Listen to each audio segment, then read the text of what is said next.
So alam niyo mga kaeksenang hindi dumalo si Sara.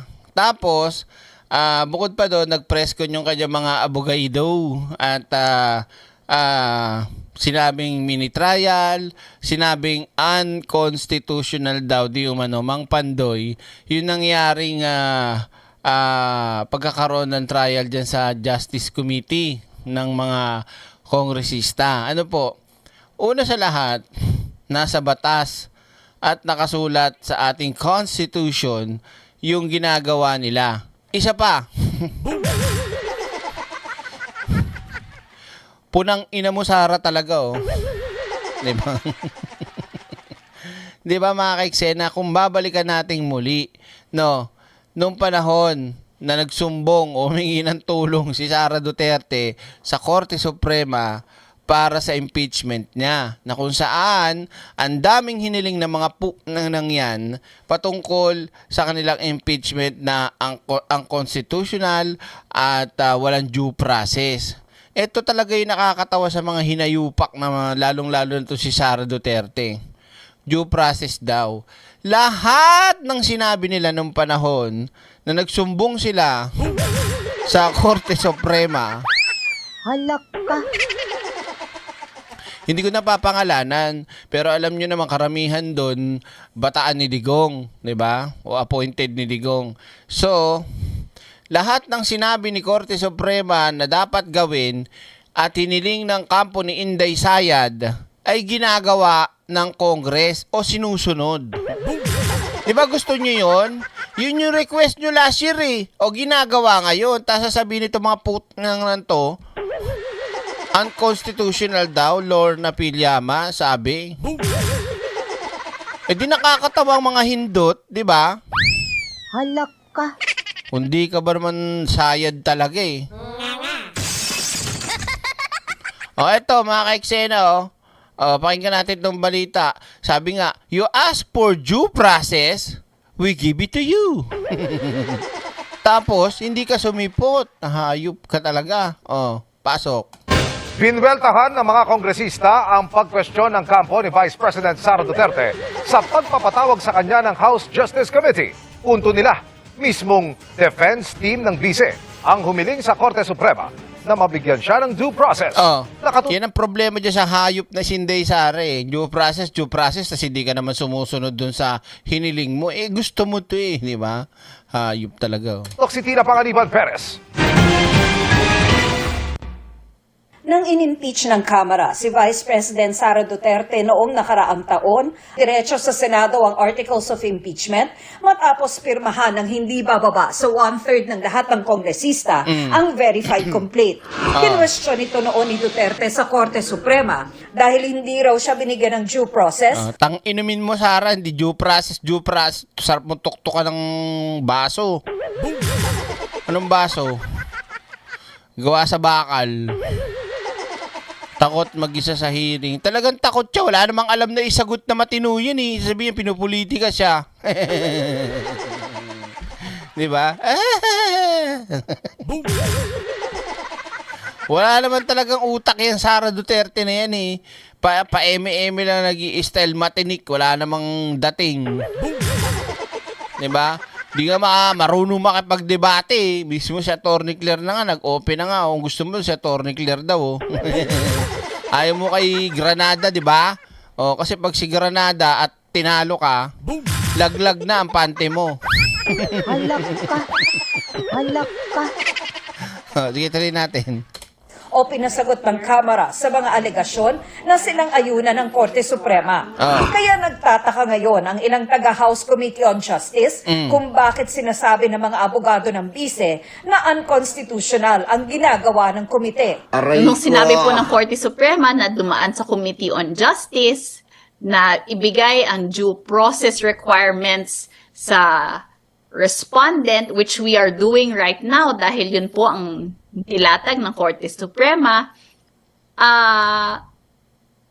ngayon, nakapagtaka na kine-question din nila yon. Ito kaya, hindi kaya ito pinagnasahan din ni Suntay o tsaka ni Topacio. Kasi si ito may itsura din eh.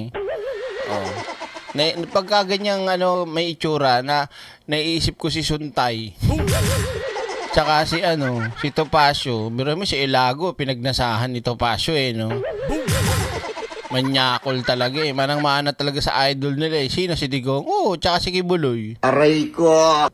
Tuloy tayo. So maliwanag mga ka-eksena, wish granted. Yan ang gusto nyo. Binibigay na sa inyo, tapos kayo yung wala. Ang sarap nyo palang pagsisipain So in fact, sila po ang humiling na ganitong proseso ang gawin. Partikular na binabatikos ng bise at kanyang mga abogado ang paggamit ng katagang mini-trial sa hearing ng House Committee on Justice dahil ang Senate Impeachment Court lang daw ang pwedeng magsagawa ng trial. Ang pananaw din natin, pagdating sa Committee on Justice po, tinitingnan lang dyan kung meron ngang probable cause para ito ay pagbotohan sa plenaryo at Nako, layo-layo ng POA. Samantalang hindi ka pa kinukuha na abogado ni Buday nung naimbat ang resource person niya, kabado ni Sara Duterte kasi malamala na umamin na to 'di ba? Kaso dahil nabasa kagad ni Buday, naku, kukunin testigo to, gawin ko na nga tong abogado ko para hindi magtestigo sa akin. Diba? Syempre, abogado yung gagawin ng lahat niya para may panalo yung tao niya. Yun nga lang, di siya katulad nito Pasio. Kahit anong gawin, talo. Aray ko! May balat sa pitpin si Topacio tuloy natin. iangat sa Senado bilang articles of impeachment. Pagdating po sa trial, yun po ay dapat nandun na sa Senado. Ay, hindi po. Ba't abogado ka direct? Ba't alam mo yan? Ayon sa Section 7 ng ating Constitution, rules ng Kamara, if I'm not mistaken, meron doon nakapangyarihan ang Justice Committee na magsagawa pagka napatunayan na nila na is na sufficient in substance, in form, in ground, yung impeachment case labang kay Inday Sayad, ay maaari silang magsagawa ng trial. 'Di ba? Kasi paano mo kasi masasabi na merong halimbawa ano ba yung wait lang yung sinabi kanina. Kakalimutan ko. Ano ang tawag doon yung pagka ikaw ay hahatulan na kung meron pang basihan? Ano nga yun? Kung meron talagang Can you help me? Ayun, naalala ko na. Sabi ko nasa dila ko probable cause. 'Di ba? Para tawag dito, mapagdesisyonan kung talagang may probable cause, kailangan magkaroon ng pagdinig ng trial. Ano ito, makwentuhan lang? Aray ko! 'Di ba? Pero hindi ka abogado pang-ordinaryong tao lang syempre na opinion yung sinasabi ko. Ano probable case? Ano yan? Cellphone? Tuloy tayo. The term mini trial was, as I explained before, was only used to explain kung ano yung process that's going on now. This is not a trial that we will determine the guilt or innocence of the Vice President or the person impeached. Probable cause lang hindi naman hindi sila yung hahatol na guilty beyond reasonable doubt. Hindi ganon mangyayari doon. Probable cause lang, okay? So paano mo di-distinguish yung probable cause, 'di ba? Ano 'yun? Wala kayong gagawing pag scrutinize. It's just really to clarify certain matters. Tinawag din ng bise na fishing expedition ang pagpapasabpina Ina mo.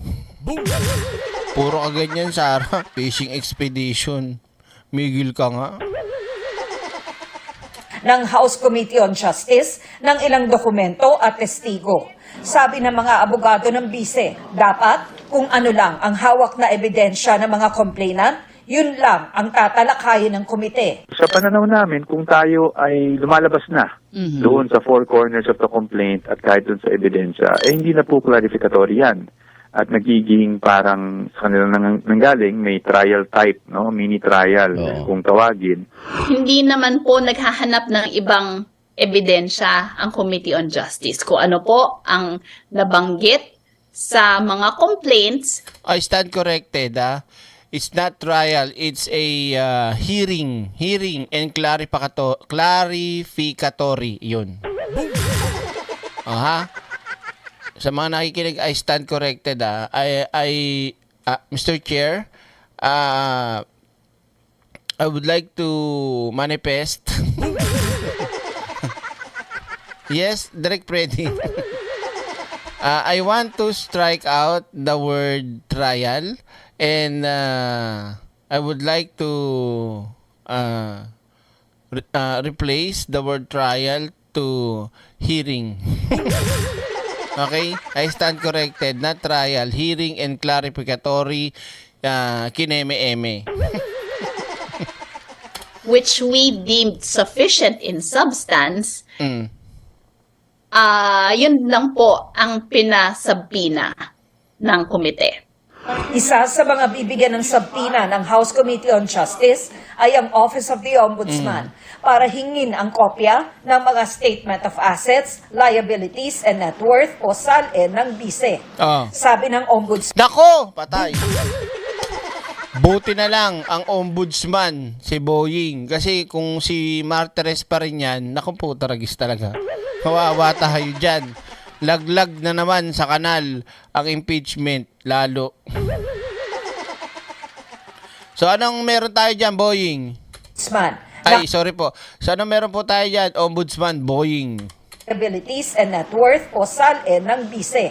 Sabi ng Ombudsman, nakahanda na raw ang mga SALE ngayon pa lang. Ba, galing ah.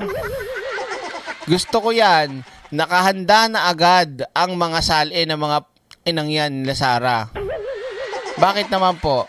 Kahit di pa nila natatanggap ang sabpina. Aba, napaka-advance ah. Hindi pa nagre-request, natatanggap ang sabpina. Naka-ready na. Yan ang mga gusto ko. Ganyan. Oh. Raw ang mga SALE ngayon pa lang kahit di pa nila natatanggap ang sabpina. It's part of the constitutional process that we have. It's the legal process. And we just abide by the rules. And Kung si Martires yan, ang gagawin ni Martires yan, dead ma. Kahit dumating na sa lamesa yung yung request. Wala akong nakita. Aray ko. Wala akong nakita, bakit? Lumipas ang 2 buwan, 3 buwan. Si Harry Supina, dumating na, meron ba? Nasaan? Nandun sa table nyo. Ay naku, nagtapon pa naman yung sekretarya ko ng basura nung mga kailan lang. Baka natapon na yun. Halak ka. Charot. Tuloy tayo. the law when it comes to impeachment proceedings. Susunod naman tayo sa batas. Para sa GMA Integrated News, Tina Panganiban Perez, Nakatutok, 24 oras. Tapos eto pa mga kaiksena. Ito pa. Ayon, dun sa dating spokesperson ba to? Tawag dito. Sino ba si Barry Gutierrez ba 'yon? Akala ko Barry Manilow. Halak ka. Yung ni Lenny Robredo, anong pangalan nga nun? Barry. Hindi Manilow Iba yun Iba yung Barry Manilow, di ba? I write the song that makes the whole world sing. I write the song for all the way. I write the song. Dito sa pitong gatang. Halak ka. Tama ba? Gutierrez nga. Ang galing ko talaga Oo. So, Barry Gutierrez. Ayon kay Barry Gutierrez, mga kaiksena, posible daw. Nako, ito na naman. Ito na naman ang punyetang si Sara Duterte.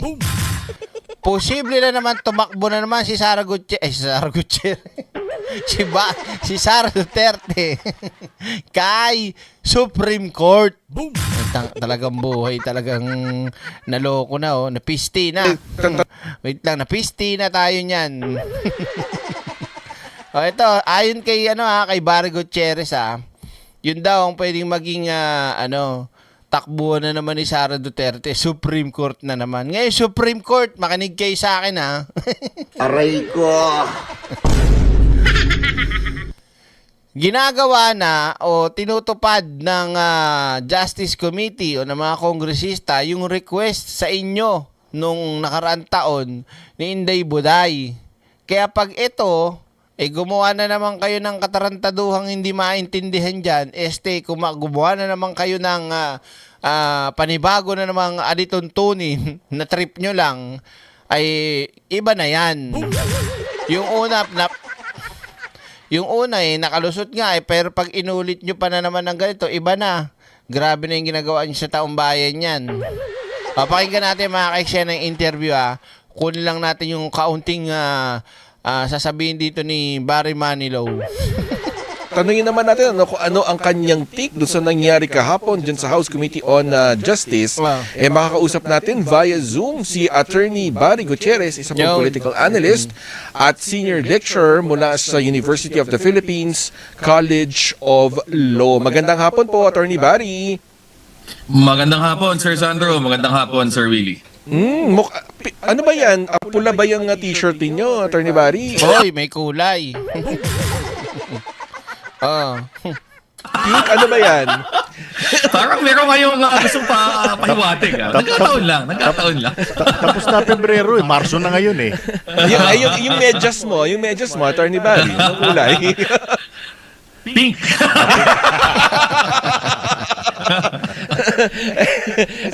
Kidding aside, Attorney Barry, anong take nyo doon sa nangyari kahapon sa impeachment process dun sa House Committee on Justice? Well, actually kahapon wala pa masyadong nangyari. Mas nag-focus on mga administrative tsaka procedural matters. Kung maaalala natin, nag-issue ng mga subpoena para doon sa mga salin ni VP Sara Duterte. Nagkaroon din ng patawag na formal para kay Attorney Michael Poa at kay Remilma Madriaga. Sinecure yung security para kay Mr. Madriaga at iba pang mga medyo efforts para matiyak na yung ebidensyang naisuriin ng komite. So merong mga ka-eksena, merong pito na pinasumpina sa parte ni Sara Duterte. Statement of Asset, Liabilities and Network ng mga Duterte o SALN. Findings of the National Bureau Investigation regarding sa inquiry into Duterte's alleged threat against the President. Records concerning the use of confidential funds, Kineme-Eme, DepEd, and OBP. PSA verifying identities of recipient confidential fund intelligence from Duterte's office like Mary Grace Piatos. Affidavit executed by alleged associate Ramil Madriaga. Tax records of Duterte and her spouse Manasseh Carpio. And business-related documents of Duterte and her spouse. Diba? Ayos. Ay madadala sa harapan ng Committee on Justice at mapapag-aralan nila sa susunod na mga hearing. So, dahil una pa lamang itong hearing, wala pa naman talaga tayong ini-expect na aktual na ebidensyang lalabas. Lalo kung wala yung Vice President na tampalasan, Ay, Tita Hilda, good morning. Tama. Good evening kasi dito. So, kumbaga, ito pa lang yung preparasyon para sa susunod na hearing na sa April 14 nakaschedule ay makaka-expect na tayo na dadating na at maaari nang mailahad at mapag-usapan. Iba yung pangalan nyo ngayon dyan. Hilda Enriquez. Di ba Hilda Reyes yan? Na iba? Ay, hindi. Wala lang space kasi dati. Ngayon wala nang space pala. Dati meron Makapagtanong yung mga iba't ibang membro ng Committee on Justice para mabigyang linaw itong mga iba't ibang issue na nilalaman nga nitong mga impeachment complaints laban kay VP Sara Duterte. Kahapon ay isa doon sa mga naganap ay yung pagpapasabina sa statements of asset liabilities and net worth ni VP Sara Duterte. Pinapasabina rin si Attorney Michael Poa na nagsilbing opisyal ng DepEd nung panahon ni VP Sara bilang kalihim ng DepEd. Pero hindi sila dumalo kasi kasama si Attorney Poa doon sa 16 na abogado. Ang pangalawang pangulo hindi rin dumalo pero nagpa-press con tsaka nag-release ng statement. Nakakatawa, di ba? Hindi dumalo pero nagpa-press con. Galawang pabebe. Halak ka. Galawang pabebe. Press con, no? At sinabi niya, muling sinabi ni VP Sara na, ito yung fishing expedition. Ano pong take niyo doon? Parang hindi kayo dumalo, pero nag-press con kayo. Mukha namang doon pa lang sa answer ad cutelam na final nila nung nakaraang linggo. Ito na yung ating ini-expect. Mukhang malinaw na ang strategiya ng kampo ni VP Sara Duterte ay hindi nang lubusang mag-participate dito sa hearing sa harapan ng Committee on Justice, kundi tingin ko two-pronged. Una, ang kanilang ito actually kailangan mong gusto ko silang bigyan ng credit dito Moises Peralta, nakikita po, hindi ko lang talaga wasting money and time lang yan. Tama kayo, wasting time and money nga naman yan. Lalo na kung walang kwenta yung pag-uusapan. Kaso Vice President po ito. At saka, alam nyo naman na nung unang impeachment pa lang, kitang-kita na yung katarantaduhan ng mga Duterte senators dyan para mapigilan lang yung impeachment. Hindi ho ba ninyo naiisip na bakit kaya ganun katindi ang pagtatanggol ng mga animal na mga senador na to para wag matuluyang ma-impeach si Sara? Ito po tanong ko, Moises Peralta. Wag ho kayong magagalit. Kung halimbawa po, binigyan nyo ang asawa ninyo, anak ninyo, kapatid ninyo ng malaking halaga ng pera para bumili ng halimbawang may inutos kayo, pinabili nyo ng sasakyan. Kunyari na sasakyan. Nagbigay po kayo ng 10 million. Tapos, tawag dito, ang halaga lang ng binili ng inutusan nyo ay nasa halagang 300,000. Hindi nyo hahanapin kung nasan yung ibang pera. Walang basihan lang ang pag-impeach kay Sara. Alam ko na. Halak ka. Pakisagot na lang po Pakisagot na lang yung sinabi. Basic lang naman yun yung sinabi ko. Okay? Yun na lang po. Hindi nyo po ba hanapin yung sobrang pera kung saan napunta? Okay lang po ba sa inyo na gano'n ang gawin sa inyo? Hindi, tanong lang po Tapos iilipat nyo ngayon dahil public official ngayon yung gumawa. So, anong gagawin nyo po? Ismay lang kayo. Pag sinabi nyo okay lang, alam ko na. Aray ko! Sige po. Hanggang doon na lang muna ako. Sumagot muna kayo. Okay? Naintindihan nila na ang impeachment proceeding ay hindi lang isang legal na proseso. May malaking aspeto dito na politikal. Kaya nakita naman nyo, di ba? Hindi nga dumalo, pero gaya nga nung binanggit mo, Sir Sandro, nagkaroon naman ng press con, di ba? Di ba ganun kapabebe yung si Sara Duterte at kanyang mga di ba?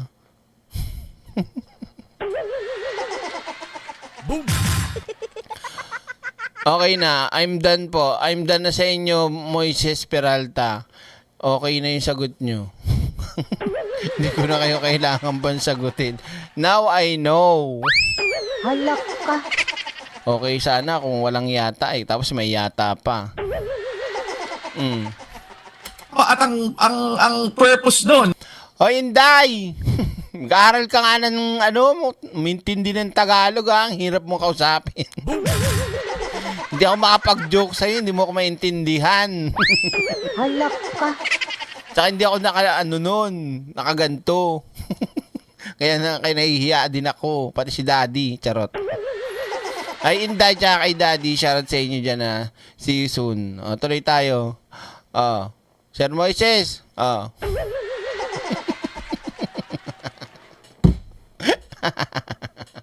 Ayos talaga. Basta DDS, alam niyo na. Ay para kahit na hindi sila humaharap doon sa komite, ay nailalabas nila yung tingin nilang naratibo na dapat umiral dito. At sa pangkasalukuyan, ang naratibong tinutulak ng kampo ni VP Sara ay walang, kumbaga, hindi patas itong proseso dito. Alam nyo, ito dagdag ko lang Basahin ko pa ng isa, Moises Basahin ko pa. Walang kwinta ang mga kongreso. Walang kwinta marami bang kongreso? Walang kwinta mga kongreso. Like Luistro, di nila inasikaso excise tax. Nanonood po kayong balita? Halak ka.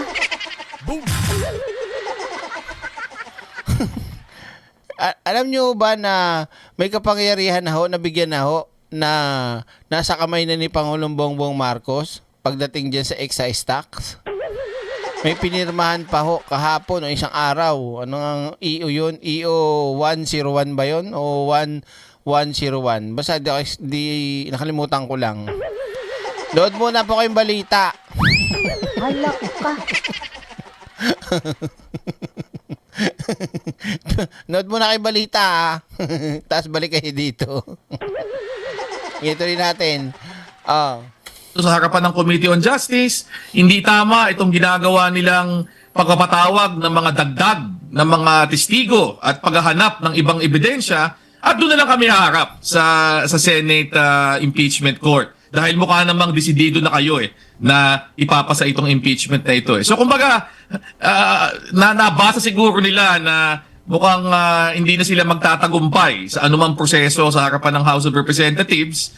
Baka sa bilang nila, wala talaga silang botong makukuha dito. Lalo na nung inaprubahan yung sufficiency in form and substance nitong impeachment complaint, itong third and fourth impeachment complaint. Ang boto, kung tama pagkakalala ko, 54-1, di ba? So inisip siguro nila, wala na tayong mapapala dito, kaya ganito palang kaaga ang kanilang tinutumbok na ay questionin yung pagiging patas nung proseso sa House. So hindi ako magugulat dyan na malamang sa malamang ang susunod na hakbang nila dito, imbes na magpakita pa o humarap sa House of Representatives, ay baka magsampa pa yan ng kaso sa harapan ng Korte Suprema tulad ng ginawa nila nung impeachment nung nakaraang taon.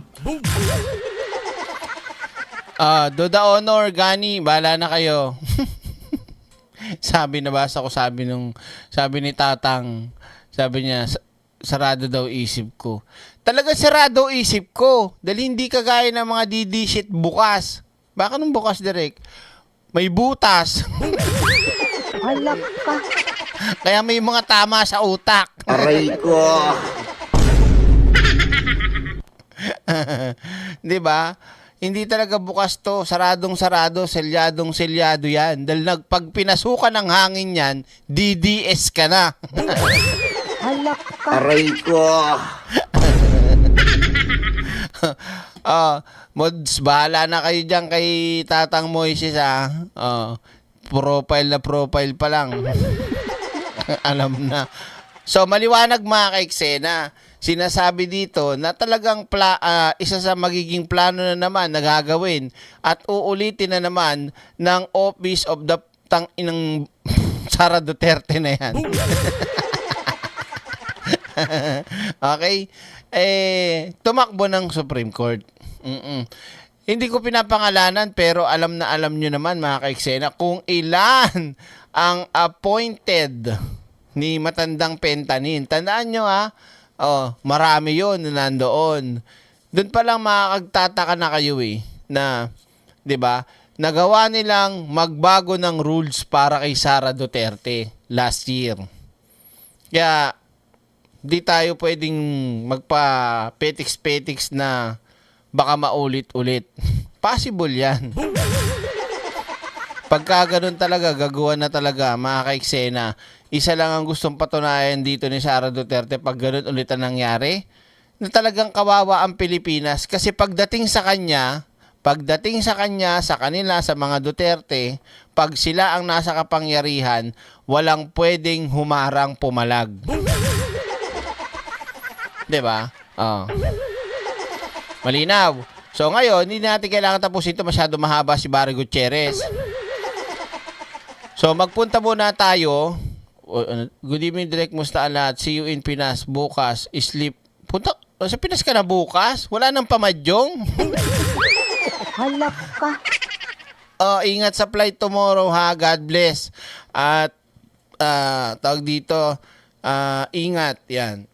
Dahil dyan, sasayaw muna kami. Oy, Moises, manood ka rito yung idol mo.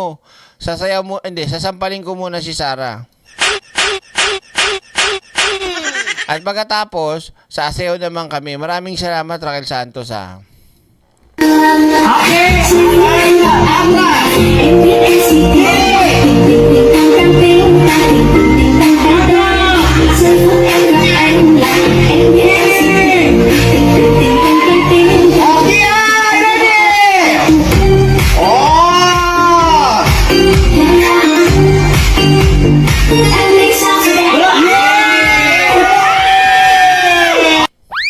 Halak ka. Troll account, kagagawa lang kahapon. Ngayon, mga ka-eksena, type action, punta tayo sa good news.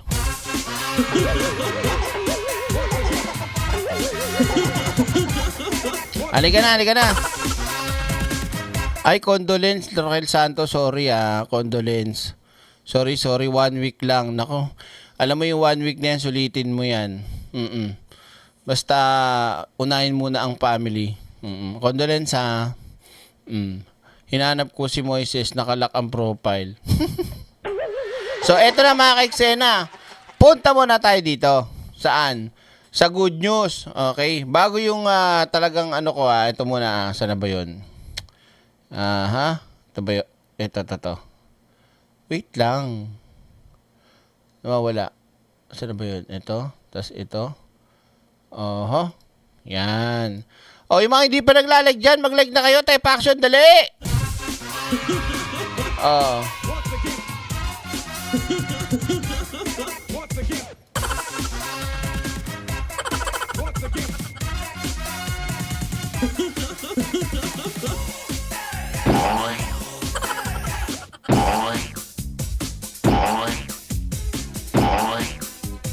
Dahil usapang langis tayo mga ka-eksena, okay? At ito ang good news, okay? Langis mula Russia, nasa Pilipinas na mga ka-eksena. Palakpakan naman dyan. At dahil dyan, maraming salamat kay Faye Hurley. Sasayaw muna kami ni Sara. Ako na lang, wag na si Sara. Hindi, sige si Sara, dalawa na kami para pang asar. Thank you Faye.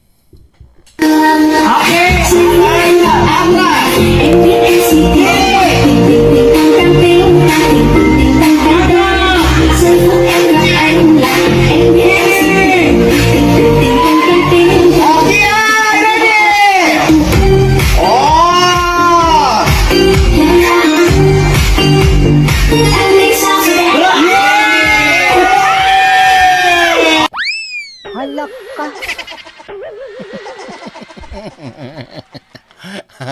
Pinapasok na tayo ng mga didilis. Okay, ano ba? Sinasabayan ko lang naman ng sayaw yung idol yung loko-loko eh. 'Di ba? Kumalma lang kayo diyan mga didilis. So, eto na nga mga ka-eksena. Pay, thank you Usapan langis. Okay? Papakinggan muna natin tong video na to at magpapaliwanag patungkol sa halaga ng supply at presyo ng langis mga ka-eksena. Para huwag kayo matulad sa mga didilis na tatanga-tanga kagaya nung iba dyan. Sige, tira. Supply at presyo, yan ang dalawang pinakamahalagang usapin sa nararanasan nating krisis sa langis. Pag-usapan natin yan kasama si One News Business Editor Regina Lee. Reg, una sa lahat, bakit mas mahal ang petrolyo sa Pilipinas sa mga katabi nating kumpara sa mga katabi nating bansa? Makinig. Makinig po mga kaiksena, hindi po ako eksperto, kaya papakinggan natin yung eksperto. Tama ka dyan, Jiggy, because lahat naman tayo apektado ng oil crisis, di ba? Ano po, lahat po tayo apektado. Hindi po, Pilipinas lang, especially Maynila lang nga eh. Yan, kabobo yung mga DD shit. Akala nila Pilipinas lang ang apektado. Lintik na buhay yan. Tuloy tayo. Sa mga katabi nating bansa. Tama ka dyan, Jiggy, because lahat naman tayo apektado ng oil crisis, di ba? Bakit? Nag-i-import din naman sila. Bakit mas mataas sa atin? Tingnan natin yung presyo ngayon ng gasolina at diesel. Ang Pilipinas ay nandito. As you can see, pinakamahal tayo. Ang mahal pala ng gasolina sa Singapore? Drake, ito na mo, mura pala sa Indonesia, sa Thailand, sa Malaysia, sa Vietnam, sa Laos, Cambodia. Yan lang ba yung bansa sa buong mundo? Halak ka. At ito ang tingnan nyo. Merong kaibahan ang mga bansang to kung bakit mura sila kaysa sa atin. Ano yun, Direk? Let's watch the video. Tayo, excluding Singapore, pinakamahal tayo sa gas, nasa 91 per liter na. Ang diesel naman, nasa 134 per liter na. Again, excluding Singapore. In-exclude ko ang Singapore dahil, of course, mataas siya, pero that's converted into peso. Malakas ang currency nila. At saka afford ng mga residente doon. Nagrereklamo din, pero kahit pa paano, malakas yung purchasing power nila, di ba? So, converted na kasi yan. Yung Indonesia pinakamura. may magandang reason dyan. So, your question is, I can give you at least 4 reasons. Kent Views. Direct, dito mismo sa Saudi, may mga walang supply ng gas sa mga gas station. Ganun ba? Huwag mo sabihin yan. Hindi maniniwala yung mga didilis dyan eh. Mga bobo yun eh. Ano to? Yung kasamahan ko sa work na Nigerian from 97 to 1,000 plus na daw ngayon. Di wow. Kita nyo na. Kasi pag DDS ka talaga, bobo ka eh. Bakit mas mataas yung presyo ngayon sa Pilipinas? Number 1 is yung tinatawag na economist na extreme exposure natin sa Middle East. Pati si Energy Secretary Garin, inamin na rin to, 99% ng crude natin galing sa Middle East. Sirado nga yung Strait of Hormuz, right? So, hindi makadaan. So, maliwanag, sinabi dito, as in, 99% mga kaiksena, tayo ay nag-i-import. Hindi kagaya ng iba, kagaya ng sinabi nga ni ni CK1. Kagaya ng Indonesia, meron silang oil rig. Tayo wala. Ang meron sa atin, sana oil. Halak ka. Diba? Ganyan ang meron tayo. Marami tayo niyan. Lahat ng Pilipino may ganyan. Lalo na yung mga didilis. Sana oil. Kami nga dito sa Alberta, may langis na sarili pero taas pa rin ang gas namin. Huwag mong sabihin yan. Hindi mo niniwala yung mga DDS. Tuloy natin. Direct pabati ako. 60th birthday ko po. Happy birthday to ya. Charot. Angela, happy birthday sa'yo. Enjoy your day at we wish you the best and healthy life and healthy living and healthy you and healthy me and healthy in every way in each time of all the way. Happy birthday. Tuloy tayo. Ito daw, US nga, we produce our own oil pero mahal pa rin ang gas namin pero did we complain? Diyan lang sa Pinas ang OA. Asa ka pa? Sa Pinas talaga ang dami reklamador. Kaya nga, bawasan ang pag-carpooling at pagbibisikleta. Halak ka. Para makatipid. Tara, game. Number 2 is yung tinatawag na, alam mo na rin to, na fully deregulated tayo. Fully deregulated tayo. Hindi kagaya ng ibang bansa, mga kaiksena. Sinend sa akin si Nospi na picture. Ano to? Hanggang ngayon, may nagpo-post pa rin nito. Talagang daming fake news talaga. Omar Aladin ng bansang Wadia nagpadala ng gasolina para sa Dapok.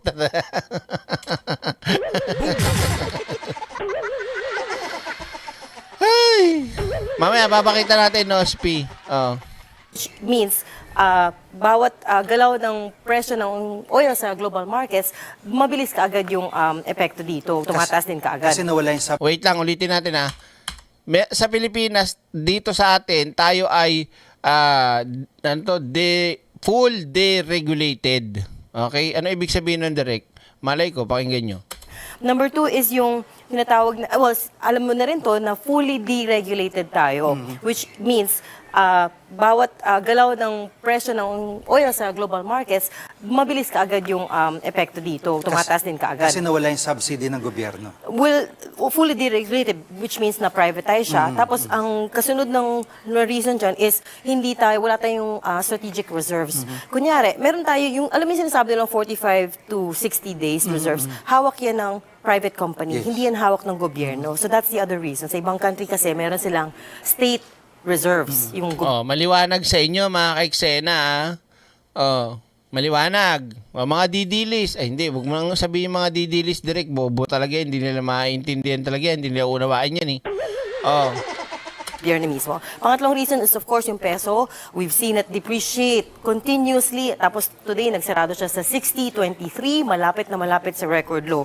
And pangapat na reason is yung budget natin. Masyado maliit yung fiscal space na tinatawag nila. So hindi tayo makapagbigay ng mas malaking ayuda at this point, ng mas malaking targeted subsidies at this point. Tapos pangalawang question, yung emergency powers ng Pangulo na papatupad na lang, ang parating kaba doon ay baka yung mayayaman lang yung makinabang para doon. So anong masasabi mo? Tama naman, because it blanket suspension siya, so it benefits everybody. And pag tinignan mo yung datos, talaga naman yung upper income to upper middle income segment, sila talaga yung malakas yung fuel consumption. Siyempre, sumasakay tayo sa kotse to go to work, we take a car to go everywhere. Ang worry dito is, yun nga, it benefits everybody at the expense of the budget. Kaya lang kasi, ang point din is, limitado lang ang mechanisms ng gobyerno at this point. Dahil nga deregulated yung industriya, very, very limited lang yung pwede niyang gawin. Well, I mean, I suppose pwede ni Presidente kausapin yung mga oil companies na wag muna masyadong taasan. But legally speaking, ito lang yung mga kaya nilang gawin, which is suspend the fuel excise taxes. Nasa 10 pesos per liter sa gas, 6 for diesel, tapos merong, I think, 5 pesos for kerosene. Tama. Kumpara mo yan sa mga, again, ASEAN, yung tanong is bakit mas mataas yung presyo dito kaysa sa ASEAN. Indonesia is a net exporter. They have their state reserves of oil. Malaysia is a net exporter of oil, plus nagta-targeted subsidy sila. Yung subsidies ng Indonesia, kaya nilang i-absorb 30 to 40% ng oil. Malaki-laki yun kasi mas malaki yung fiscal space nila. Yung Vietnam din, meron silang tinatawag na Fuel Price Stabilization Fund. So, anong nangyari sa ibang bansa is, inabsorb ng gobyerno yung some of the increase sa pressure sa global markets. Tapos, yun nangyari. So narinig nyo mga kaiksena, yun ang dahilan kung bakit mas mura sa ibang bansa na nabanggit dito sa Asia. Okay? Wala pa yung ibang bansa dyan na pagkamahal-mahal ha. Pangatlo't panghuli na lang, yung tinatawag na energy lockdown. Pwede kaya mangyari yun? Kasi sinasabi ng mga oil companies, hanggang April, hanggang May na lang, sila na nagsabi mismo. So, anong nakikita nyo dito? Yun na nga of course, at this point, yung government is trying to reassure the public na meron pa naman supply, wala pa naman silang ganung protection na baka umabot tayo sa energy lockdown. Having said that, nangyari na to in the past. No? Noong 1973, tingnan natin, 1973 oil crisis. Hindi pa ako pinapanganak doon. But, we studied this.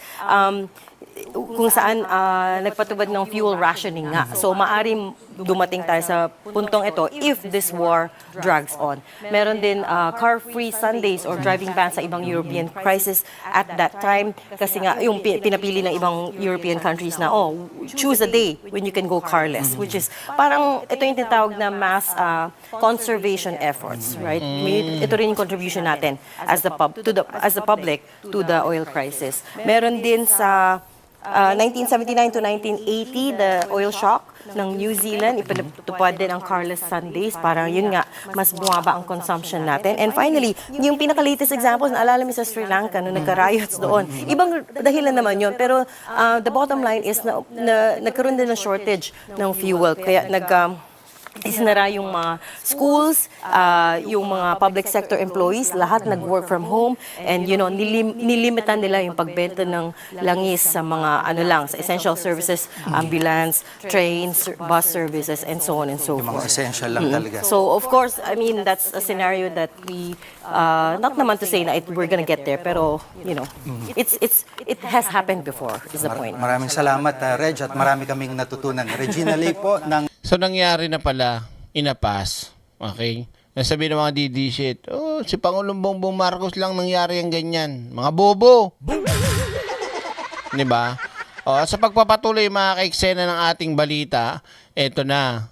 Okay? Sana yan? Pakinggan ninyo mga kaiksena, update ni Pangulong Bongbong Marcos PBBM bear successful testing of Kamago 3. Mamaya na yung langis, dito muna tayo.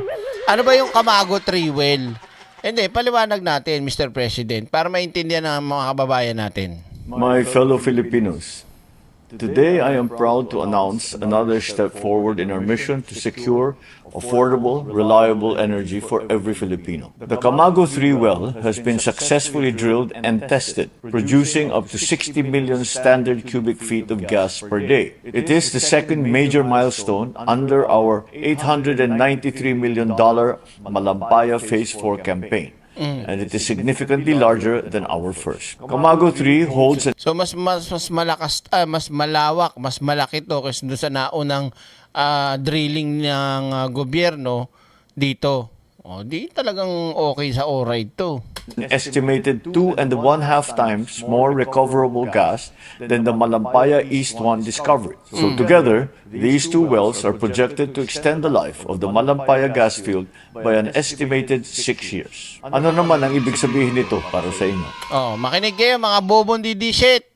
It means more power, steadier power, and cheaper power. Malampaya gas costs us roughly 4 pesos and 80 centavos per kilowatt hour. Imported LNG costs 10 pesos and 30 centavos. More than double. Every unit of power we generate from Malampaya instead of imported fuel is money saved by households, by small businesses, by every Filipino that pays an electric bill. Alam natin lahat kung gaano kahalaga ito ngayon. Ang kaguluhan sa Middle East ay nagdudulot ng matinding pabago-bago sa presyo ng gasolina sa buong mundo. Kaya naman, ginawa natin ang lahat para masiguro na may sarili tayong supply ng enerhiya upang maibsan ang epekto ng kaguluhan nito sa pang-araw-araw na buhay ng ating mga kababayan. For the first time since the year 2000, new subsea pipelines are being laid in Philippine waters. Ibig sabihin, may bagong tubo na itinatanim sa ilalim ng dagat para maihatid ang gas mula sa pinagkukuhanan patungo sa ating mga tahanan at negosyo. We are not just extending a gas field. We are rebuilding our energy infrastructure from the ground up. We are targeting first gas delivery by the fourth quarter of 2026.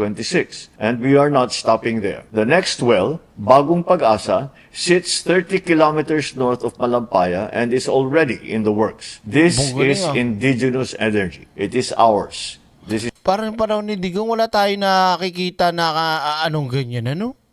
No? Parang walang ingay tungkol dyan.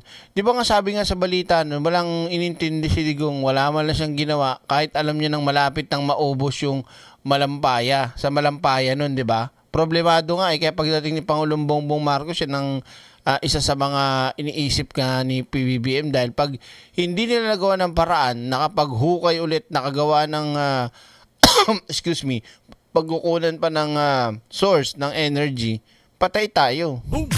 Kita nyo yung nakaraan taon na ibinalita, 'di ba? Nagkakaproblema sa energy. Tapos biglang inilabas ni Pangulong Bongbong Marcos na yung discovery nga na ulit tayo ng tawag dito. supply ng energy. Kay Digong walang ganyan, pinabayaan nga lang ni Digong yan eh. Ang inintinid, umaga kay Digong, bahala yung susunod na presidente dyan. Diba? Kaya ayaw niya patakbuhin yung anak niya eh. This is our future, and it is how we protect every Filipino from the burden of rising global fuel prices. Maraming salamat. Kaya maraming salamat talaga na ito naging presidente kasi kung si Sara talaga mamamatay tayo eh. Pag si Sara. Hop! Hindi pa nagtatapos dyan mga kaiksena. Tuloy-tuloy na natin dyan. Ito na. Oh, hindi ako yan. Ito. Yan. So, langis mula sa Russia mga kaiksena, nasa Pilipinas na o dumating na sa bansa. Paano ba nangyari yan, Direk? O ito, balita oh. Dumating na sa bansa ang langis mula sa Russia na binili ng isang lokal na kumpanya ng langis. Umarap sa Senado ang mga oil company na nagpapasaklolo na sa pamahalaan. Nasa frontline ng balitang yan, si Mean Los Baños. Nagharap Naku naman, Balbuena naman, ikaw na naman. ang mga lider ng transport group at mga kinatawan ng mga kumpanya ng petrolyo sa pagdinig ng Senate Protect Ad Hoc Committee. Lumalabas na hanggang sa Mayo na lang ang reserbang supply ng krudo ng Petron at Shell, habang ang Caltex at Jetty hanggang sa Abril na lang. We haven't received any confirmation for future deliveries beyond April. It's on a wait and see. There is, although there are some offers available in the market, but the price is very high. Dagdag pa sa problema sa supply ang export ban ng mga bansang China, Thailand at Singapore. Ang chairman ng komite na si Senator Sherwin Gatchalian na stress sa nalaman nila.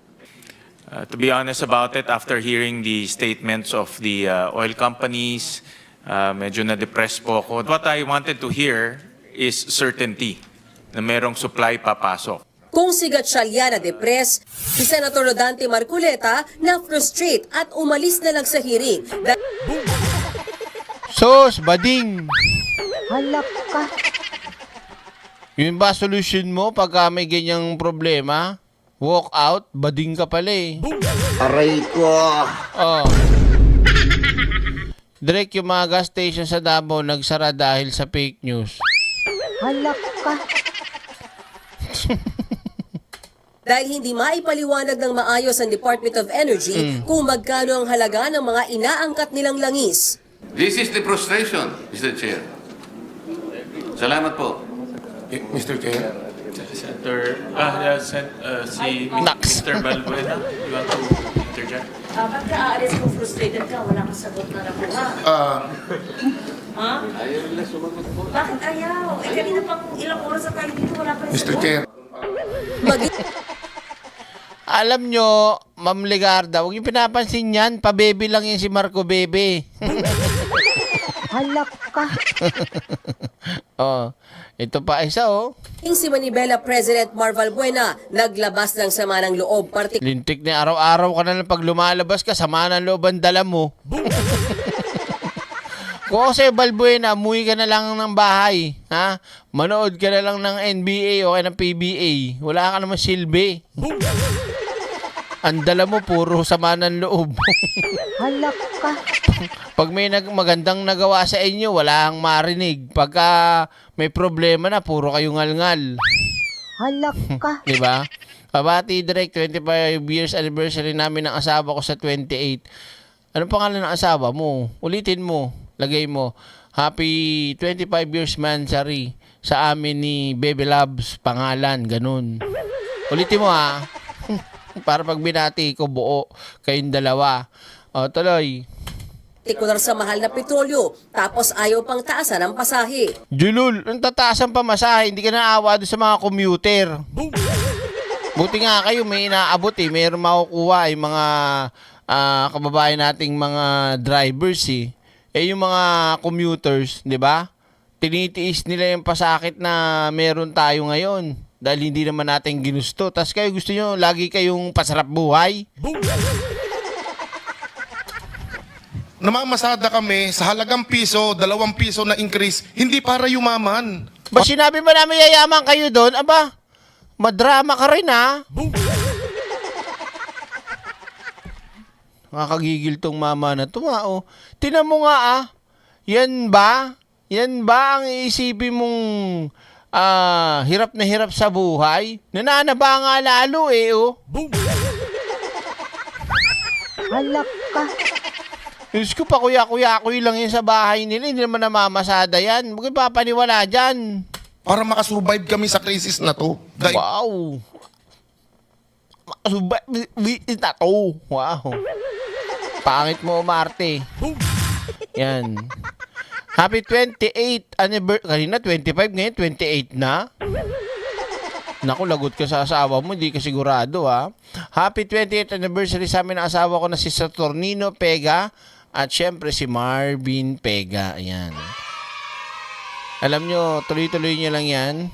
Keep the fire burning in your heart at tawag dito, sabi nga ni PBBM, happy wife, happy life. Tuloy tayo. Igpa natin yung binagsakan ng bomba sa taas po ng presyo ng mga petrolyo. Naku naman, napaka-drama naman. Halak ka. Daig pa do'y binagsakan ng bomba. Sana binagsakan ka na lang ng bomba, drama mo. Halak ka. Diba, ang kadramahan mo, Balbuena, kaya ang pangit mo papuntahin sa mga ganyan, Diba, imbis na maganda maging usapan, puro kadrama. Kung ako halimbawa yung senador o halimbawa ako yung nandiyan makikinig dyan, sabihin ko dyan, palabasin nyo na lang to. Pagtapos na lang, bigay nyo na lang yung kopya ng natin na pag-usapan. Toxic? Easy. Toxic, toxic. Sinungaling, ano mas masakit? Tamaan ka ng bomba o tumaas yung presyo ng gasolina? Halak ka. Direk, ang sarcastic mo naman. Hindi naman sa ganun. Alam nyo na kasi nagdadrama kasi, di ba? Sobrang OA. Idinaing din ni Balbuena ang aberya sa bigayan ng ayuda. Marami raw driver ang wala sa listahan. Doon pa lang sa ayuda, meron naman po kaming nakuha sama ng loob. Kita mo kadramahan, Eto malupit dyan, mga kaiksena. Yung iba kasing mga jeepney driver, rehistrado, may prangkisa. Yung iba wala, di ba? Siyempre, sino mas ang mapaprioritize dyan? Yung may prangkisa o yung walang prangkisa? Aray ko! Hindi mag-isip ka, Balbuena. Bobo ka ba? Hindi, totoo lang, bobo ka ba? Kaysa mo tignan, sino mas magkakaroon o mas mapaprioritize dyan o nasa listahan? Yung rehistrado o yung kolorum? Halak ka. Anong buhay talaga, Tapos dadahilan mo pa nakakuha kami sama ng loob. Ikaw hindi ka kilala? Sa laki ng mukha mo, sa kapal ng katawan mong yan, hindi ka kilala? May humabol. Direk, pabati naman. Pabati ka man ninyo kaming mag-asawa. 78th wedding anniversary namin. Salamat po, Nestor Guerrero. Wow, congratulations po, Gawin nyo ng 100 years yan. Ito naman, Direk, 2 years na akong broken hearted sa April 1 dahil sa pagkawala na... Ay, sorry po, Sorry to hear that. Lagi lang kayo manood sa akin para malibang kayo. Kung ayaw nyo, sasaktan ko kayo. Joke lang. Kolorum nga di ba? Kaya nga hindi kayo nagsisalihan sa modernization group ineme ng gobyerno Kasi kolorum kayo. Ayaw nyo. Tapos pag may ayuda, gusto nyo kasama ka din kayo. Pero syempre sa Pangulo, sa gobyerno, lahat magkakaroon. Kaya lang, huwag mo munang ipilit kung wala kayo sa listahan kasi nga yung iba nga sa inyo, karamihan, kolorum. Halak ka. Ina talagang buhay ito. Ikaw na nga yung ang dahil pang reklamo talaga Pinapila po maghapon, mainit, gutom, walang... Halimbawa, ako yung nagbibigay ng cash assistance. Lahat ba kayo na mga taga Manibela, tas yung kolorum, kilala ko kayo na para pwede ko sabihin, hoy, ikaw wala ka sa listahan, huwag ka nang pumila muna. Kaya ko yon? Natural, hindi ko alam yun. Halimbawa, ako yung nagbibigay ng cash assistance, ang dami nakapila.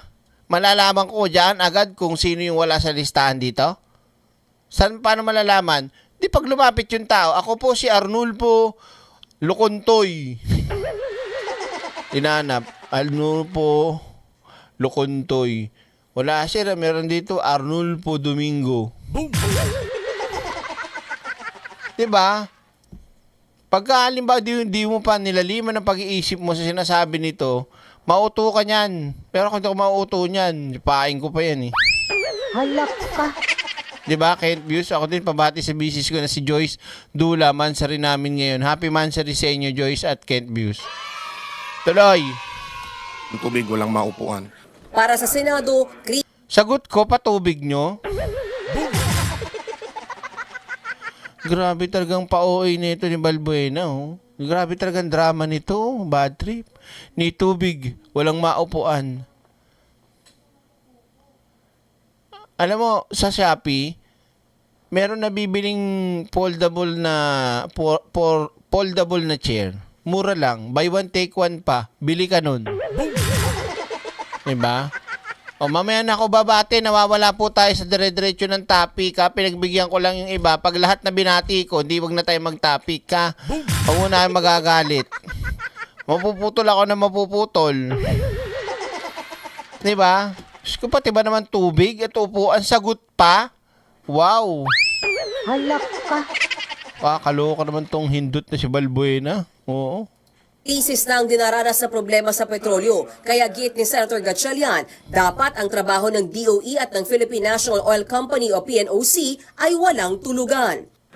Wag na kayo matulog. Kasi nasa inyo na, humingi sila ng tulong sa inyo eh. No? So kailangan na talagang mag-double time tayo dito. Kailangan daw tulungan ng gobyerno ang mga kumpanya ng langis, partikular sa mga bansang may export ban. To go around that, the government negotiation can come in.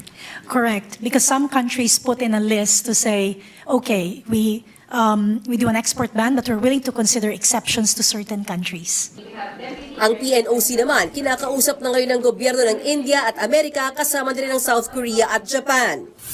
Siniguro naman ng Department of Energy na may paparating na 22 milyong litro ng diesel galing Japan sa Sabado. Yun nga lang, isang araw lang din daw ang itatagal ng supply na yan dahil malaki ang demand sa nasabing produktong petrolyo. Pero isa pang nakikita ng oil companies na may malaking reserba ng langis ay ang China. Pero kailangan daw nila ng tulong ng ating gobyerno para kausapin ang nasabing bansa. Kinumpirma naman ni Energy Secretary Sharon Garin na may dumating sa Pilipinas na 700,000 barrels ng langis mula sa Russia. Ang consignee nito ay ang Petron. May dumating na ring diesel sa Luzon na binili ng gobyerno. Ang Philippine Chamber of Commerce and Industry may nahanap daw ng mapagkukunan ng langis mula sa mga hindi traditional na sources. So maliwanag mga kaiksena ha. Ito naman balita naman ng News 5. Hinuli pa talaga to. Inuna muna yung talagang pampasakit ng ulo, di ba? Pwedeng unahin na to eh. Na may mga dumating. Kahit sabi mo tumagal lang yan ng isang araw, 2 araw, 1 linggo. Para nalalaman kagad ng mga kababayan natin, may dumating. Kaso ang banat kagad, puro pangit. So malinaw mga kaiksena, ulitin natin ha, para sa mga nakikinig nating mga kababayan dyan. Ng tulong ng ating gobyerno para kausapin ang nasabing bansa. Kinumpirma naman ni Energy Secretary Sharon Garin na may dumating sa Pilipinas na 700,000 barrels ng langis mula sa Russia. Ang consignee nito ay ang Petron. Petron, mga kaiksena, alam nyo naman, dikit yan. Dikit ng gobyerno yan, ha? May dumating na ring diesel sa Luzon na binili ng gobyerno. Ito, bili naman to ng gobyerno. Ang Philippine Chamber of Commerce and Industry may nahanap daw ng mapagkukunan ng langis mula sa mga hindi traditional na sources. Bukod sa DOE, pinabibilisan na rin ng mga senador ang kilos ng Crisis Committee na binuo ng ehekutibo na sa 1 linggo pa raw magmi-meeting. Bakit po next week pa? Bakit hindi ngayon na? We're coordinating with the Office of the President for the schedule of the President. The initial indication that the intent is to meet either this week or early next week. Move as fast as the price of diesel and gasoline is going up. Move as fast as that. Kung kada linggo tumataas yung presyo ng diesel at gasolina, dapat kada linggo Nagmi-meet rin kayo. The name is Crisis Committee. So pag crisis, kailangan mabilis tayong gumalaw. Gumalaw na tayo. Kinumpirma naman ng Department of Finance sa April 12 o 13 pa ang pinakamaagang pagkakataon na pwede maglabas ng executive order ang Pangulo para tapyasan o suspindihin ang excise tax sa langis. Nagbabalita mula sa Frontline, Mean Los Baños, News 5. Malinaw, may dumating na langis galing sa ibang bansa. Russia at isa pang tag dito, dumating mula sa gobyerno. Okay, maliwanag tayo dyan ha.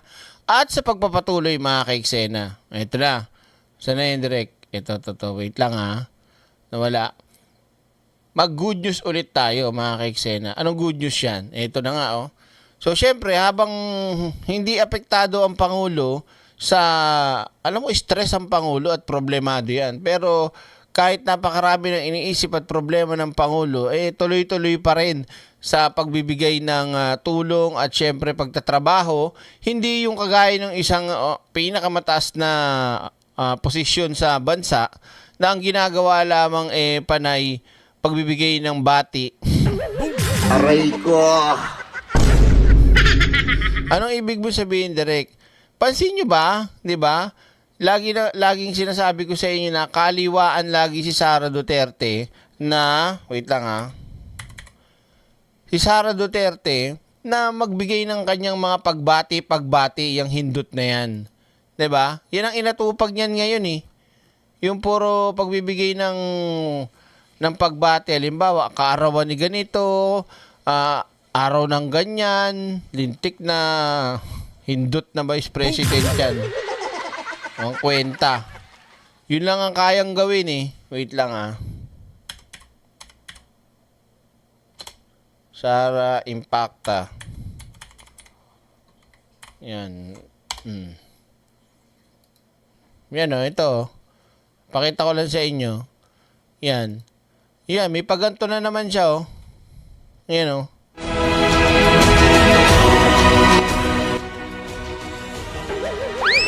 Halak ka. Mga kababayan, Assalamualaikum warahmatullahi wabarakatuh. Madayaw, umayong adlaw kaninyong tanan. Magandang araw sa inyo lahat. So, itong ginawa niya na naman na ganito, mga kaiksena, ay para daw sa, patuloy na pagtaas ng presyo ng bilihin, mabigat na dagok, sa hangarin na magkaroon mapayapa at masaganang buhay, putang... Halak ka. Parang tanga, no? 'Di ba? Puro na lang pabebe ang alam nito. Puro na lang salita. Wala mang ginagawa. Nakakaano na no? Ano talaga salot. Talagang walang silbi talaga tong hindot na to. Oo. Balik na tayo dito mga kaiksena sa patuloy na ginagawa ng ating Pangulo, ng ating gobyerno sa mga kababayan natin. Ano meron dyan, Direk? Ito, panibago na naman po. Inspection of the Ambatali Warehouse. Multi-purpose drying, pavement, and onion cold storage. Another cold storage na naman. Naalala nyo yung pagkaupo ni Pangulong Bongbong Marcos, ang daming walang cold storage, di ba? Na kung saan maraming nasisirang mga pananim o mga tawag dito, mga crops na kung saan natatapon lang, nasasayang kasi walang mapaglagyan yung ating mga magsasaka. Lalong-lalo kagaya ng mga sibuyas, mga ganyan. Kay Pangulong Bongbong Marcos, mga kaiksena, marami na ang ipinapatay yung mga cold storage, mga rice facility kineme-eme, na kung saan pinapalakas talaga yung ating food supply. Ito, pakita mo direct, baka sabihin mo fake news eh. O yung seed storage ng sa palay, ang isa sa nakikita ko na kagandahan nito ay yung quality ng mga binhi na i-distribute ng DA ay mas maganda ngayon ang performance. Sana ay magamit din ito sa pag-imbak ng mga harvest ng farmers kung kinakailangan. Yung sinimulan ng Pangulong Marcos noon na pagtutok sa agrikultura ay... Ay, sorry. Wala palang video, sorry. Ano ba yan? F na F ko pa naman ng pagtango-tango. Wala pa palang video. Sorry po. Ulitin ko Sorry naman. Take 2. Iano ko na lang. Halak ka.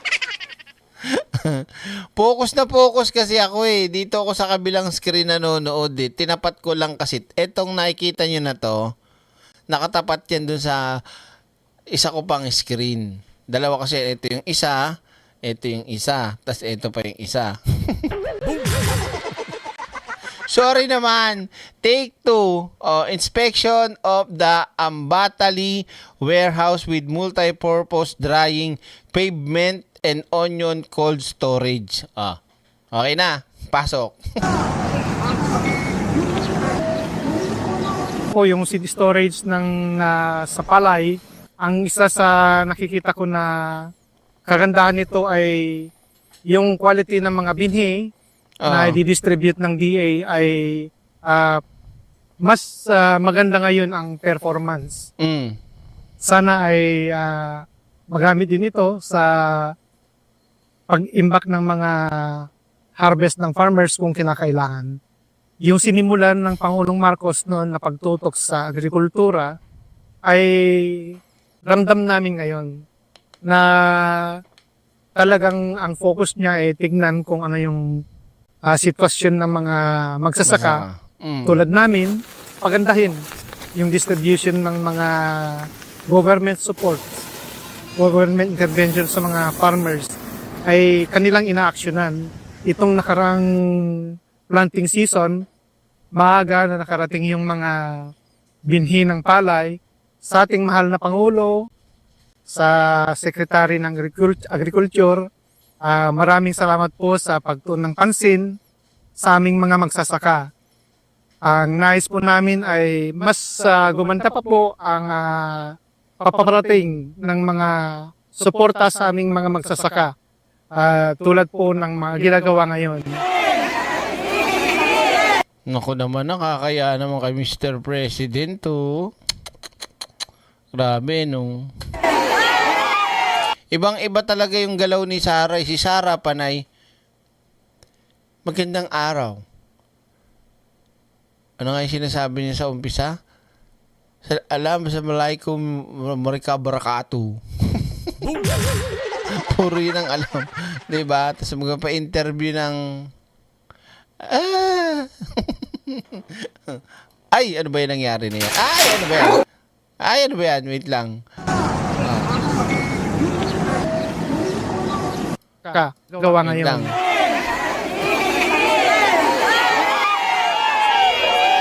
Dati po, nahirapan po kami sa pagbibenta ng mga sibuyas. Ala po kami, kasi halimbawa, mababa po ang presyo ng sibuyas, wala kaming mapang-istakan. Ngayon po meron ng cold storage, habang mababa po ang presyo ng sibuyas, ngayon po, meron na kaming pag-iimbakan ng aming mga inaning sibuyas. Yan po ang naging tulong sa amin ngayon. Malaki po ang naitulong sa amin ngayon noong pamahalaang PBBM. Nako. Kasi po, nabigyan kami ng libreng mga punla, libreng pataba na gagamitin namin sa pagsisibuyas. At saka, mas nabigyan kami ng atensyon ngayon. Mas dinidinig kami ng gobyerno sa mga hinaing namin. Ano po? Mas dinidinig kayo ng gobyerno? Ngayon, kaysa noon? Sabi ko sa inyo, tang-inamin na si Digong, wala talagang kwenta to Ang alam lang ni matandang penta nila Digong, magnakaw at saka pumatay. Tsaka ipagtanggol at pamayagpagin ang pogo, droga na kanyang mga katropa. Diba? Wala talagang ginawa sa agrikultura si Digong. Magbibigay ng lupa, wala naman. Anong binigay na lupa? Binigyan ng lupa, isang kwadrado, maghahati, 100. Tapos bahala na kayo maghati-hati dyan, magtagaan kayo ang gusto nyo. Halak ka. Kay Pangulong Bongbong Marcos, may titulo bawat isa.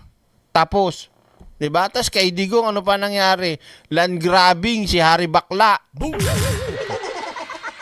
May title na, ninanakaw pa ni Harry Roque, Baklan to. Nung wala pa dito ng cold storage, sir, kasalukuyan na nagtatanim kami ng umyon. Mayor namin noon, discard na kami na magtanim kami ng umyon para meron kaming pagkakitaan na co-op. Yan lang ang concern. Kasi itong naipatayo na cold storage, maganda, sir, para meron kami pag-impakan kung halimbawa kung mababa ng presyo ng sibuyas, dito kami mag-i-impact sa business namin ng coop. Maganda yung pinamumuno ni BBM kasi yan, ngayon na lang umunlad ng pagtatanim namin ng sibuyas. Saka kagaya na yung subsidy ng DA, yan ang malaking tulong namin ng magsasaka. Grabe naman. Tinulungan pala kayo ng presidente, ng gobyerno. Gagalit na naman yung DDS nito, di ba? BMB RNP.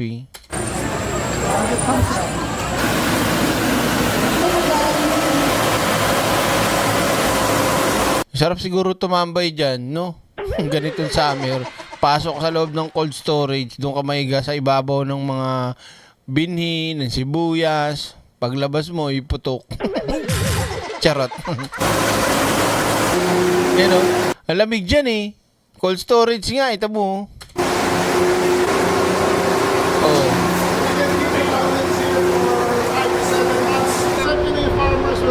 Ayun o, nagyayelo. Lamig niya, no?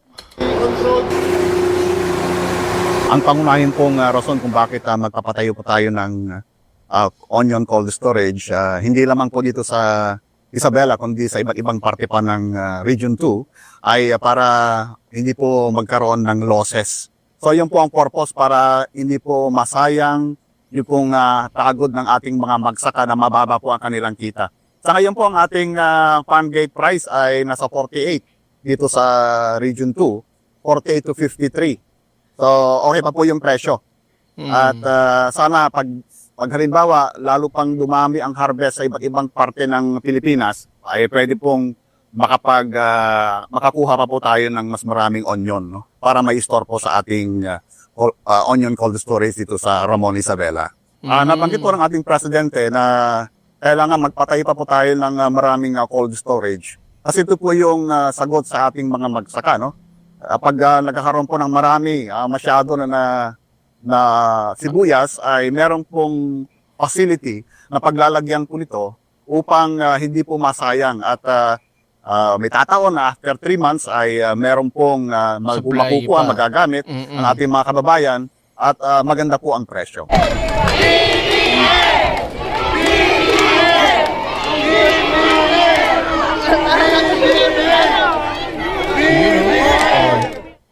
Wala ba kayong mga kamay? Oh. Si Sarah, anong ginagawa ni Sarah? Direk. Si Sarah, anong ginagawa? Ito, ganito ginagawa niya. Ganyan, no? Forward natin. Tulong sa gamit pampaaralan, cutting measures sa loob ng aming tanggapan. Tsura, di ba? Plastic ang punyeta. Paawa palagi.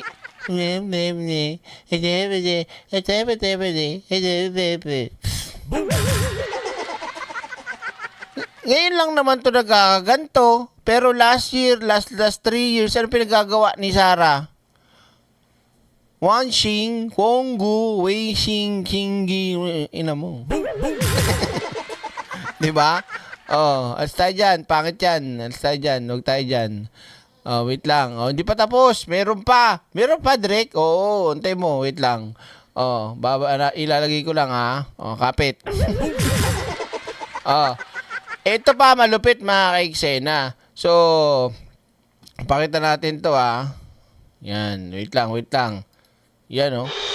Oh. Wait lang. Hindi ba tatapos? Nagtatrabaho kasi yung presidente. Oh. Wait lang. Saan ba yun? Nawala.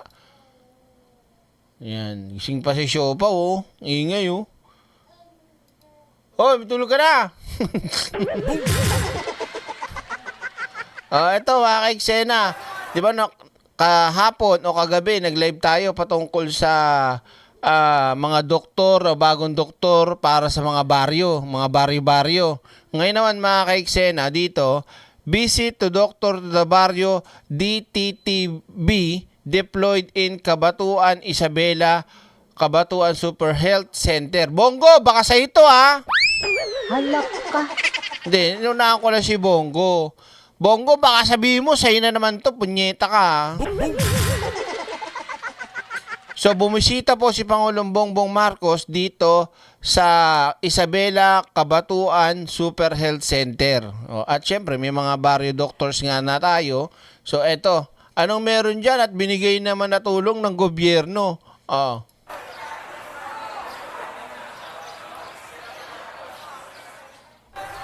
Ano? May ambulansya? Wow, ah. Uy, ang ganda, oh. Ayun na, binigay na yung susi, mga ka-eksena, oh. Ayan, oh. Binigay na yung susi. Oh. Ayun, oh. Sinanay, oh. Malamang loyalist yan. Oh.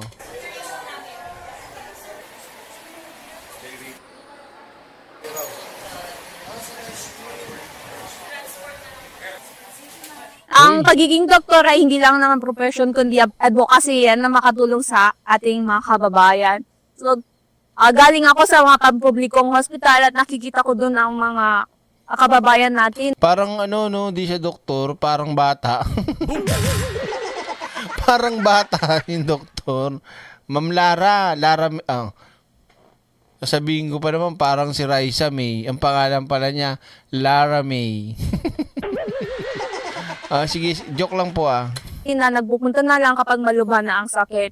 So na ako bilang doktor, naramdaman ko na ang sakit nila na sana sa kanilang bayan pa lang ay natutugunan na yung kailangan nilang pangkalusugan. So, dito ako para ibigay sa kanila aking serbisyo na tulungan sila.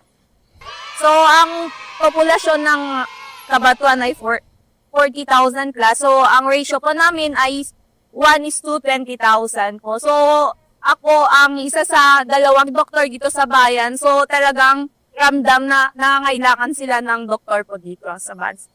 Mapasalamat ako sa administrasyon ng ating Pangulo ngayon kasi natututukan din ang pangkalusugan natin sa buong bansa. Lalo na yung recent na presidential send-off, napakaraming doktor ang binigay sa bansa. No? So, kikling na zero doctorless patient line po tayo. So, I appreciate that and sa mga binibigay na training, makakatulong po yun sa amin na para mas maging magaling kami sa paggamot at pag-unawa sa mga kanilang mga sakit po. Ang Dr. Sudabario po na program po ng Department of Health at ang pamahalaan po natin ay napakalaking tulong po talaga sa health services po natin sa ating bansa. Kasi talagang natutugunan niya yung mga places. Baka naman po may script kayo. Naalala ko bunsong kapatid kong doktor. Ay, sorry po. Condolence po, Ma'am Maya o Maya. Na hindi talaga na-reach ng mga public service. Tulad po ang bayan ng Cabatuan. Cabatuan pala. Sorry ho ang basa ko kanina, Cabatuan. Cabatuan pala. Ano, taxi namin na nagkaroon ng Dr. Sigabario. Nung first kasi during the pandemic times. Pero sa ngayon naman, dahil nandito na ulit si Dr. Lara, since 2025 siya na-deploy sa amin, napakalaking tulong niya. Mas maganda na nandito na siya dahil nailalapit na namin ang serbisyo sa buong Cabatuan. Dati kasi, since ako lang mag-isa, more on nandito lang ako sa main. Pero pag andyan na siya, nagkapalitan kami na pumunta siya sa barrio, then ako naman sa main or vice versa. Base sa observation ko, since nung time na graduate ako ng medicine, mas madami ang Dr. Sudabario deploy this administration.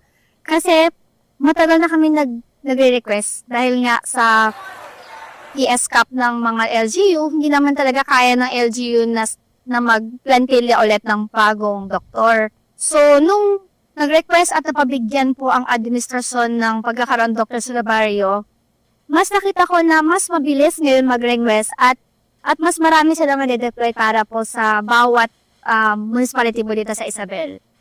Nagpapasalamat po ako at meron na pong libreng pampatingin laboratory po kasi po mahirap po ngayon sa... Ano, libre daw? Saan yan? Diyan na lang kami titira, libre pala dyan.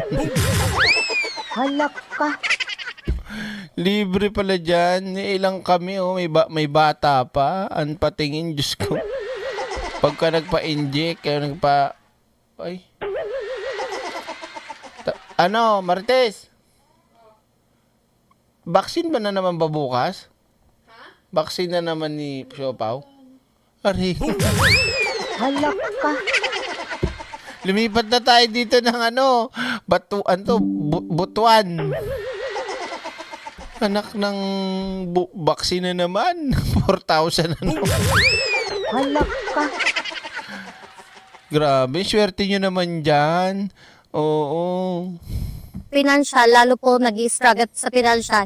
May libre na po, hindi na po kami pupunta ng mga private hospital para po magpatingin ng MLD. Nagpapasalamat din po kami sa serbisyo po na binibigay po nila TICSAR HU, lalo po sa kwan po ni President BBM na nag-deploy po siya ng bago pong doktora para po matignan po yung sitwasyon po namin at matulungan po kaming mga nasa laylawis. Actually, senior citizen lang. Wait lang. Mamaya natin pag-usapan, Joseph Corochia. Napaka-basic lang yan. Yung mga ganyang lengguwahe at salitaan ng mga DD-shit, pambobo talaga. Hindi ko yung sinasabihan ko Yan sabi ng mga DDS yan. Ang bobo talaga nila umintindi. Balik muna tayo dito. Po kaming mga nasa laylawis. Actually, senior citizen lang nga ako, marami akong mga nararamdaman. So, doon pumupunta kami sa Kawayan pag check up. Ngayon, nakita ko na meron namang mga na dito sa Kabatuan. So, sabi ko, mas maganda economic sa akin na dito na lang mas patingin. Kasi marami namang nag-a-assist. Pakasalamat ako sa kanila at nandito sila na tumutulong sa mga tao dito. And I appreciate maganda yung mga ginagawa nila na pagtulong sa mga nagpupunta dito makapagapot. Very approachable sila. Maraming salamat, Marcio Biesca. Totoo yan, direct malapit po kami sa lugar na yan. Kulang talaga doktor dyan sa Kabatuan, Isabela Region 2. Pero ngayon, 2025 pa nga daw, okay na sila eh. 'Di ba? Dahil sa programa ni Pangulong Bongbong Marcos. 'di ba? Maganda yung programa ni President na ganun kasi they can reach out to the farthest barrio ng Pilipinas na nangangailangan talaga ng tulong ng mga doktor. Alam mo naman sa barrio maraming, economically nahirapan sila. So maganda na nandito na ang mga rural health centers. And we thank very much the President for that. Di ba? Hoy, matulog ka na, Siopaw. Pati nga ng pata. So, nakita nyo mga kaiksena, ayan, hindi kita, alisin muna natin yan. Uy, may pata. Uy, may pata. May pata, laki Parang lechon Aray ko. Diba? So, ayan, nakita nyo mga kaiksena kung gaano ang pagtatrabaho at ang pagtulong ng gobyerno sa mga kababayan natin kahit pa napakabigat ng problema ang kinakaharap ng bansa lalo na sa pagdating sa krisis ng gasolina o langis. Ano po? Talagang hahangaan mo kasi kung sa iba yan baka nagbigti na yan. Di ba? So yun na nga mga kaiksena at nako, ano ba yung sabihin ko kanina? Hindi, mas maganda yata i-content ko na lang ng iba yan yung tungkol sa sinasabi ng mga DDS sa paglapit, di umano, joint exploration. Bukas na lang siguro natin yan, sayang naman. Para meron tayong makuwang video. Okay? So mga kaiksena, hanggang dito lang muna ang ating live stream at magpapapultang pa ako. Walang nakapila walang nakapilang motorista. Ako na ang magpapagas. maraming salamat sa inyo mga ka-eksena at syempre, mag-ingat kayo palagi, lalong-lalo na yung mga kababayan nating OFW. Maraming salamat sa ating mga moderators, mga kabugera, eksenadora, Spice Girls at sa lahat ng OFW ingat po at sa lahat ng nasa Pilipinas, tawag dito, wag magpadala, magpauto at wag na wag basta maniniwala sa mga sinasabi ng mga didilis o ng kung sino man yan. At syempre lalo na sa mga post sa social media, wag talaga kayong basta-basta maniniwala, lalo na sa galing ng AI ngayon mga ka-eksena. So maraming salamat po. Ito po yung lingkod na nag-iisang kabugera at eksenadora, ang inyo pong lingkod, Direk Freddy Valera. Maraming salamat po. God bless. And see you again sa susunod nating live stream. Bye guys. Popost ko na lang pala yung Sinendinospi. Thank you po. God bless. Yeah. Aray ko. Mic check. Kwento to ng kapangyarihan na naligaw. Yan. Bisero siya, di ko nakikita, astang busy lagi, pero trabaho.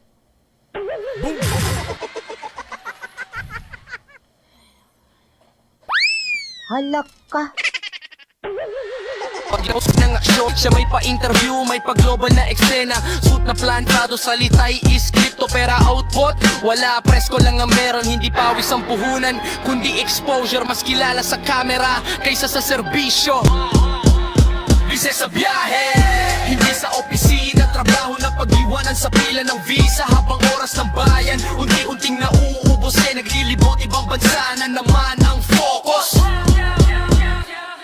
Deadline lumilipad, parang eroplano. Attendance niya, laging out of the country status. Mangiting malamig, kalkulado ang galaw. Parang chess, pero ang tinatamaan taong bayan. Empathy siya zero, pero fear mataas. Umiiyak ang masa, sagot niya soundbite lang. Kung konsensya timbang, kulang sa kilo. Kapangyarihan sa kamay ng taong walang hilo. Sa tama at mali, pareho lang ang tunog.